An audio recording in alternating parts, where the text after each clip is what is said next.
you know the agree field. that the King James Bible is like the 18th or 19th iteration since the year 313? Or No, don't you? no, you have a misunderstanding about how translations take place. But what if I showed you similar accounts in the East about other people? What about people who are not Christians? What about them? Are they damned to go to hell forever? And you know, when I talk to Islamic people, they're very certain about their point of view, and so are the Hindu fundamentalists, and so that's where the problem lies. Okay, this to me, and I don't at all mean to be unkind, Dr. Chopra, but No, this you sounds like can be. but I don't mean this, but I think that was a disingenuous remark. It's very interesting because Deepak Chopra really raises a number of different objections to Christianity in rapid-fire succession, and it kind of puts Greg Koukl in this place of having to almost like play the game of whack-a-mole, addressing each one at a time. He does a fantastic job. In the middle of this conversation, though, also comes up this core idea that is very interesting to me personally, which is the idea that there's something attractive about uncertainty. There's something attractive to us about mystery, about not knowing, about God being at a certain distance, a certain comfortable distance. You'll kind of see how that plays itself out in the course of the conversation. I will also leave some thoughts about that at the back end of this. That being said, let's dive in. Dr. Chopra, if you look at the four Gospels and you look at what Christianity historically is accepted as being the most accurate depiction of what Jesus said, did, and etc., you would concede that your conception of an impersonal God would contradict that. Is that right? Oh, yes, absolutely, it would. Okay. And, you know, I disagree with Mr. Koukl that the four Gospels were, written at the time of Jesus' existence. When do you on think Earth. they were written? Well, according to all scholarly research, anywhere from 60 AD to 100 AD. Yeah, at 62 AD, the book of Acts was finished. That was the account of the early church, and Paul was in prison at that time. We know when he was in prison by secular history. It was in 62, okay? The book of Acts was written by Luke after he wrote his gospel. That means the gospel of Luke had to be written in the late 50s. All scholars say the gospel of Luke was not the first gospel, but rather Mark was the first gospel and possibly Matthew. So you have two other accounts written before the end of the second decade after the death of Christ. So by that reckoning, within 15 years, you have writings circulating about the life of Christ from people who experienced the very thing. That's good scholarship, and that's standard scholarship. Are there people out there on the fringes that say differently? Certainly, but that's not sound scholarship. I just gave a very good argument for early dating, and it's sound. Okay, I read the recent Newsweek issue, which differed quite a lot from your account. Consider the source. Newsweek and the Jesus Seminar, even those people who are considered very, very radical, even by liberal academic scholars on this issue, they don't draw from the right sources, quite frankly. Okay.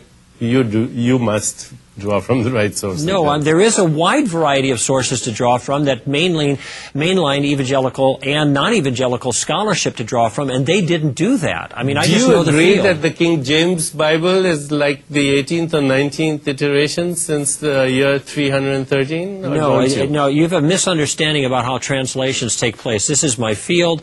The translation goes from the Greek into the English from the original manuscripts, and the original language was Greek, so you have one iteration from what I use now, like a New American Standard or an NIV Bible, and what was written then. One iteration, not 18 iterations. There have been other translations that they don't build upon. And you really believe that Christ's version of the truth is the only version of the truth? I think Jesus was right. I think if the Gospels are accurate, and I have every reason to believe that they are in their broad, salient details. And here's a man who claimed to be God, who claimed to be the only way of salvation, who clearly claimed to be the way of forgiveness of sin, and then controlled the forces of nature, raised the dead, healed the sick, cast out demons, predicted his own death and resurrection, and then raised himself from the dead. And eyewitnesses saw this. Now, if that really happened, and that's really the question here, then Jesus has tremendous credibility in my book. And frankly, I'm going to stick with Jesus Christ instead of with Deepak Chopra on this issue. Yeah, but what if I showed you similar accounts in the East about other people?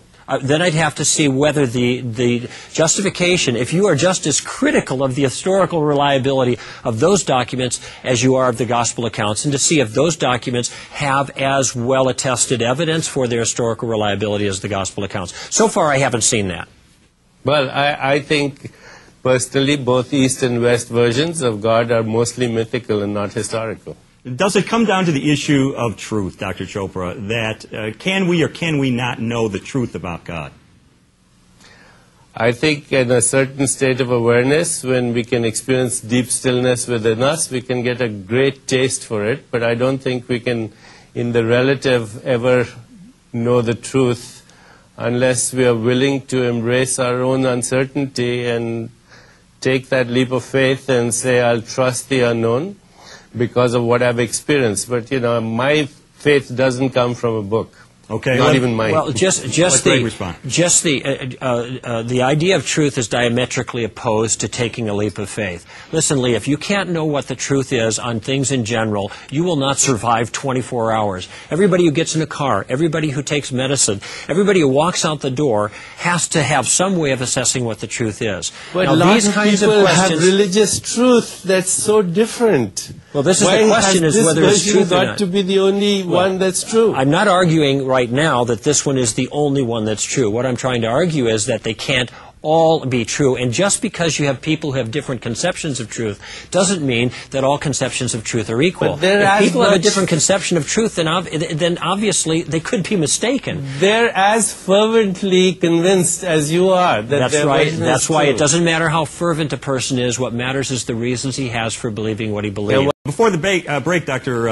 Chopra, you were talking about your concept of God, and we got into the Jesus issue and a little bit of clarity between the difference of opinion between you and Mr. Kokol.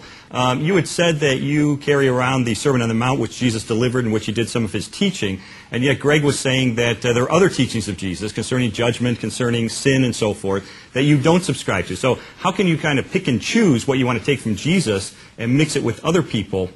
Other people's viewpoints? Doesn't that contradict itself there?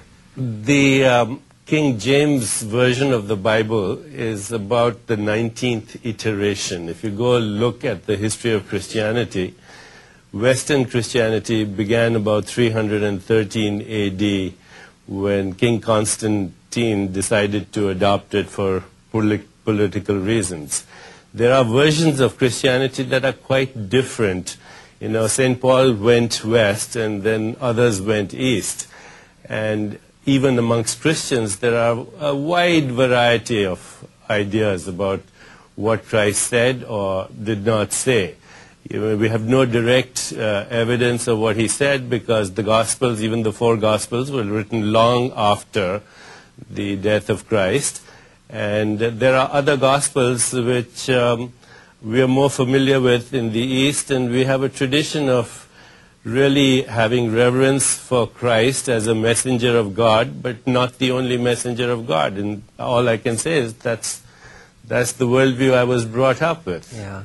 Well, that basically all he said is that there are different points of view with regards to Jesus and other religions, which to me is quite obvious. The question is, how do we know the right answer about any of these kinds of things?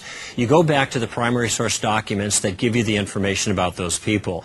Dr. Chopra is just mistaken in his assertion that that we don't have any good record of the life of Jesus. Actually, Lee, you've done tremendous work on this yourself. There is tremendous, powerful scholarship that demonstrate that the Gospels were written early and not late, that they represent eyewitness reports, and they give us a reasonably accurate view of what Jesus actually said and what he did. And these are the important situations, these are the important details that I'm talking about here. Because people have differences of opinion about it doesn't mean that nobody can possibly know. He said, Dr. Chopra said earlier, who's to say? Well, the answer is the person with the best reasons gets to say. You look at the writings and you see if somebody's accurately represented them.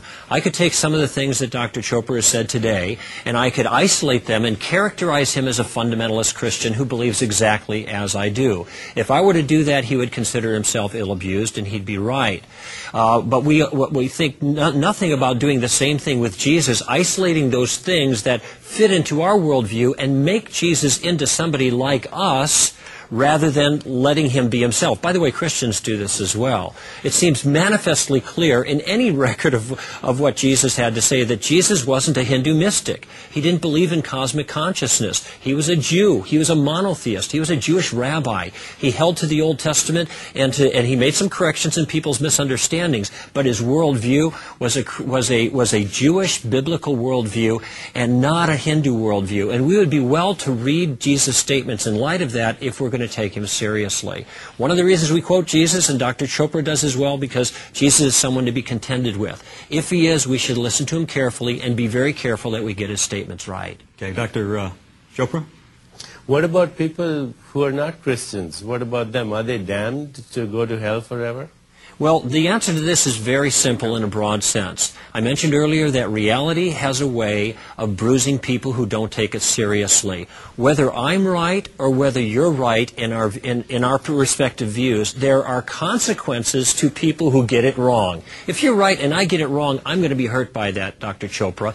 If I'm right and you get it wrong and others get it wrong, then they can be hurt by it as well. I'm just simply saying there are consequences. If what Jesus said is right, then there are serious consequences for unbelief, because everybody will stand before God and give an account for their life and be properly tried for the crimes that they committed against God. Now, maybe Jesus is wrong. Maybe you're right. But if you're right, I'm going to miss out. There are consequences for getting the truth wrong. And this is why I'm emphasizing we have to be very careful about the truth issue. See, the difference between you and me is you're certain and I'm not. That's all.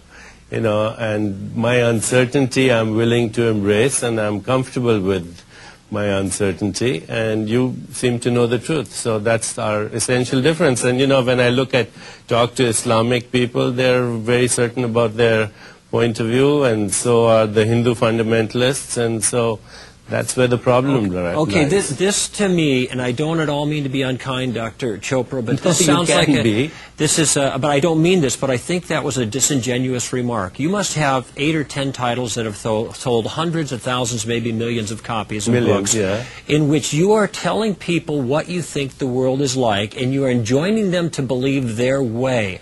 Nobody in his right mind would... you're enjoining them to believe like you, and nobody in their right mind would do that unless they were reasonably convinced their view was correct. No, if they weren't, then you have no right to tell people I'm not enjoining people to believe in a certain way. I'm just expressing a worldview. That's all. Yes, but if your you book is notice called The my Way of books, Peace, I isn't mean, it? they're endorsed by Christians, by bishops, by people enough. all over the world. And, you know, some people agree with me and a lot don't. Right, but if they don't agree with you, you But probably you think can't they're impose mistaken. your values on me, and I don't want to impose my values on you. And, you know, when you say I'm being disingenuous, that's not true. Absolutely not true. In fact, I talk about the wisdom of uncertainty in all my books. My only point about disingenuity in this regard was that you say that you're open and you're not certain, but that seems unusual to say when somebody writes so many books that enjoins and encourages people to embrace his beliefs.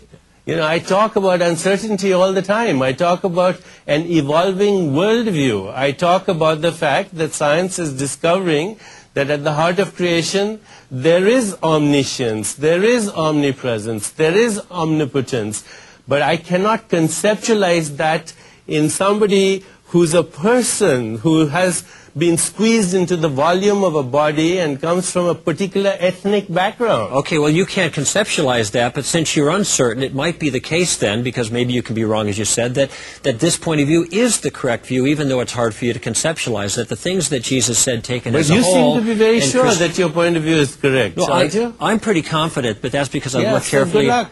And that's Good because I've luck. looked So are the carefully... Islamists, so are the Hindus, so are the Jains, Yeah, so are and the Zoroastrians. This is precisely why psychological confidence isn't enough. You need more than psychological confidence. You need good reasons to support that. And this is why a lot of work that I've done and Leah's done as well is to give reasons for faith. So we're not taking a jump, a leap of faith. It's not religious wishful thinking, but we are trying to build knowledge based on good rationale. I think what is attractive about this idea of uncertainty or this idea of mystery is that it actually allows us to keep God at arm's length. So long as God hasn't actually revealed himself to humanity in any particular way, then we're free to sort of shape him into whatever image we prefer. We're free to sort of conceptualize about what he may or may not have said or may or may not be like.